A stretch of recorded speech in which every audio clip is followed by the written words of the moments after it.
Assalamu alaikum warahmatullahi wabarakatuh.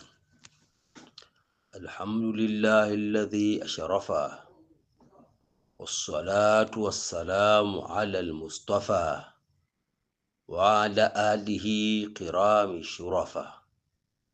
Allahumma salli ala sayidina Muhammad salatan tunajjina min jami'i ahwali wal afat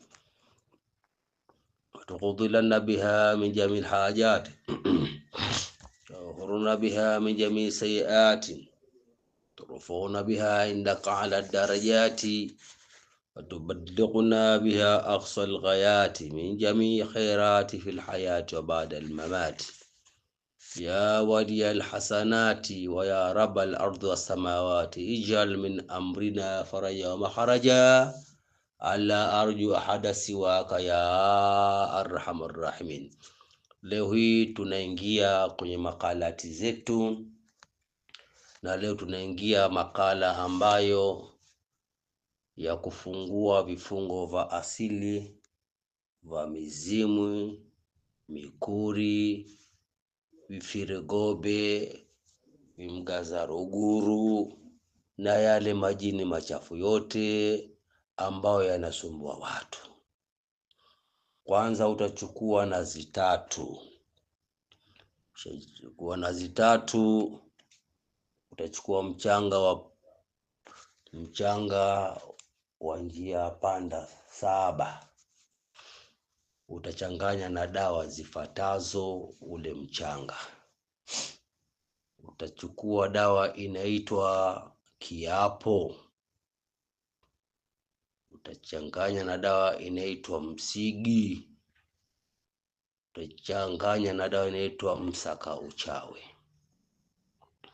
Utatoboa zile nazi, utachanganya ule mchanga wa maji ya panda 7. Utachanganya na utaangalia kwenye ile nazi kuna macho matatu ndani ya nazi. Kuna jicho laini lile. Basi utatoboa, utatoa maji yake, utachukua mchanga uliochanganya hizi dawa, utatumbukiza mle ndani. Baada ya hapo utafanya rakaa 2. Wakati ushafanya zoezi utafanya rakaa 2. Utasoma alhamdu na inna anzalnahu fi lailatul qadr mara 33 kila rakaa. Baada hapo utafanya astaghfirullah mara 100.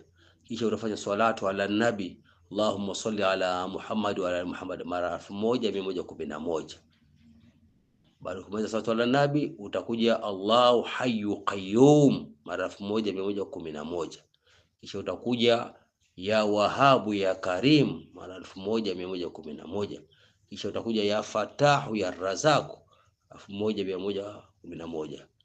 Utamalizia ni aya inna hadha la rizquna ma lahu min nafat. Inna hadha la rizquna ma lahu min nafat mara 1111. Alafu mwambie mtoto ambao hajavunja ungo basi apasue juu ya kichwa chako zile nazi zote. Basi insha Allah kwa baraka ya dua hii, kama kuna vifungo vya kiasili vitakuwa ni venye kuachia kwa idhini ya Mwenyezi Mungu.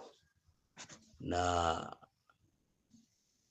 kama unaweza utaandika bismillah 313 na kursi 313 kwa kuoga kwa muda wa wiki moja.